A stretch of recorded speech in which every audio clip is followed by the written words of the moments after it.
inicia no município de Timbé do Sul, cidade de onde surgem várias nascentes, cortada por muitos rios de águas cristalinas e acolhida pela brasa das montanhas. A água é uma substância vital, composta por 2 átomos de hidrogênio e 1 átomo de oxigênio.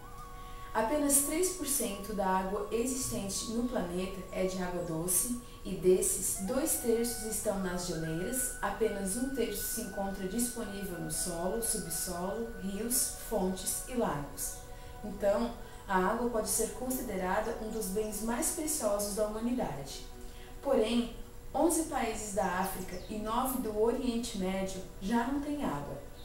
Aqui, a 365 metros de altitude, correm límpidas as águas da Cachoeira da Cortina. Mas já é possível perceber os riscos de uma trajetória que mal começou. Vejamos o que diz aqui. Área de preservação permanente. E o que vemos aqui?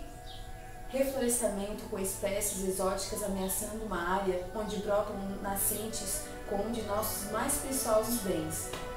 Seguindo o curso das águas a não mais que 1.600 metros, encontramos uma madeireira e nos perguntamos: se este é um dos bens mais preciosos da humanidade, esse patrimônio nas suas origens não deveria encontrar um resguardo mais apropriado? Destruição das matas de toco para a introdução de pastagens e produção de carne, sendo que para se produzir 1 kg de carne são necessários 15.500 litros de água, um esbanjamento de recursos. Desflorestamento de mata nativa para plantio de espécies exóticas e produção de madeira. Esse é Poço do Caixão, um ponto turístico do município muito procurado pela beleza de suas águas, onde é possível desfrutar momentos agradáveis junto à natureza. Porém, a retribuição do homem não é a mesma. É possível encontrar rastros de seus hábitos degradantes do ambiente. Esse plástico, que deveria estar numa lixeira apropriada, envolvia 12 latas de cerveja, sendo que para a produção de apenas uma delas existe um consumo de 75 litros de água. Este copo também deveria estar na mesma lixeira e não às margens do rio poluindo suas águas. A extração de seixo é uma prática autorizada, mas apesar de ilícita, não traria impactos ambientais?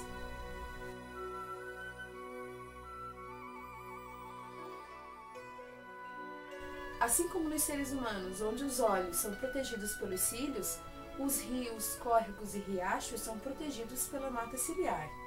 A mata ciliar é um conjunto de árvores, arbustos, cipós, flores e uma infinidade de espécies vegetais que abrigam uma grande quantidade de animais, favorecendo a biodiversidade ao longo das margens dos rios e córregos, e é imprescindível para a manutenção dos ecossistemas. De acordo com o Código Florestal Brasileiro, a Lei 4.771 de 65, para rios com menos de 10 metros de largura, a mata ciliar deve ser de 30 metros para cada lado. Então, cadê a mata ciliar que deveria estar aqui? Bom, esta é uma plantação de fumo ou tabaco, que é o nome comum dado às plantas do gênero Nicotiana, em particular a Nicotiana tabaco, originárias da América do Sul, da qual é extraída a substância chamada nicotina. Os povos indígenas da América acreditavam que o tabaco tinha poderes medicinais e o usavam em cerimônias. No entanto, no século XVII, começaram a surgir preocupações por causa dos malefícios provocados à saúde devido ao tabaco, que além disso era viciante. Várias nações colocaram restrições ao seu uso, mas ao mesmo tempo, o tabaco proporcionou muito lucro aos estados que cobravam impostos significativos sobre as suas vendas. Nos anos 50 e 60, por influência de Hollywood, as pessoas achavam que quem não fumava não tinha charme. E atualmente, esse hábito nada saudável impulsiona o avanço de lavouras para quase dentro dos rios, necessita de lenha para a secagem, o que contribui para o plantio de espécies exóticas, além de utilizar adubos e agrotóxicos que poderão ser lixiviados para os rios, córregos ou se infiltrar no lençol freático. Seguindo a sua viagem, a água é recebida no centro de Timbé do Sul, com lixo e entulho. E a mata ciliar, sua protetora, sempre mínima ou ausente. podemos ver mais uma lavoura, dessa vez de milho, quase entrando rio adentro. O milho é um alimento originário das Américas. Quando os europeus aqui chegaram, o milho era cultivado desde o Canadá até o Chile. Atualmente, este cereal representa 21% da alimentação humana. E assim como faziam os índios americanos, ainda hoje algumas pessoas utilizam sua palha para fazer cigarros como tabaco. Sendo que nessa lavoura não encontramos mata ciliar, podemos imaginar que mais facilmente os produtos indesejáveis ao meio ambiente, como o excesso de adubação e agrotóxicos, chegam às águas do rio. Aqui temos uma bomba que retira a água do rio para levar até as canchas de arroz. O arroz é uma gramínea do gênero Oryza e é um dos principais cereais do mundo, cultivado por mais de 100 nações. Seu cultivo teve origem há mais de 7.000 anos no continente asiático. No sul de Santa Catarina, predomina o cultivo de arroz no sistema irrigado. Em Timbé do Sul, são 2.000 hectares de área cultivada. E a água utilizada dos rios a ele retorna após sua contaminação por agrotóxicos. Se tira potável, devolve contaminada. Seguindo o percurso das águas rio abaixo, passamos pelo município de Turvo, que produz 10.010 hectares de arroz. Neste município, na época de liberação da água das canchas de arroz, muitas pessoas compram água mineral para beber devido ao cheiro de veneno perceptível na água que sai das torneiras. E estamos apenas a 18 quilômetros das nascentes e rios de águas cristalinas. Aqui os mesmos problemas encontrados em Timbé do Sul também ocorrem, porém em maiores proporções. A próxima cidade que encontramos em nosso percurso é Erma. Aqui são cultivadas mais 3.069 hectares de arroz. Na cidade de Araranguá são mais 5.505 hectares.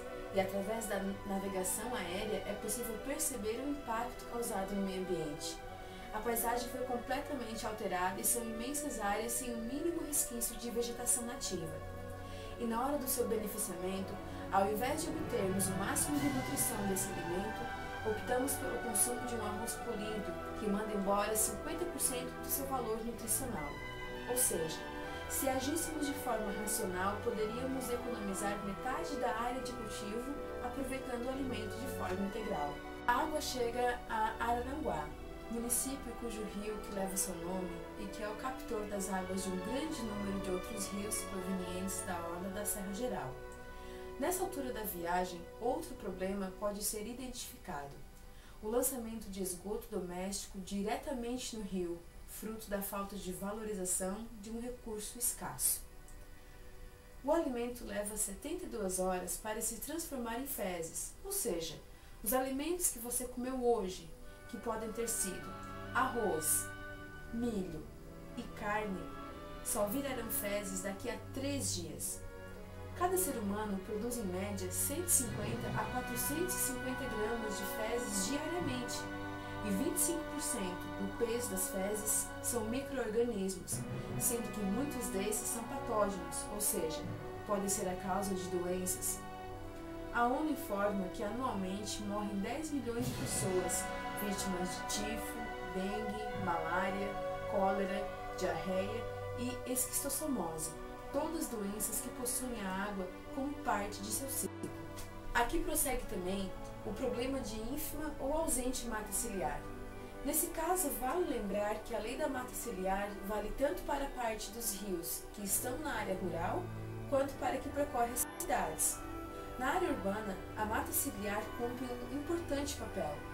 Além de proteger contra enchentes, contribui para a manutenção equilibrada do microclima.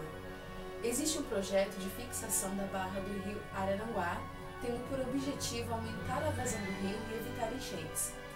Uma obra com elevadíssimo custo, realizando uma drástica mudança no percurso natural, trazendo também impacto para a população de uma tradicional comunidade de pescadores.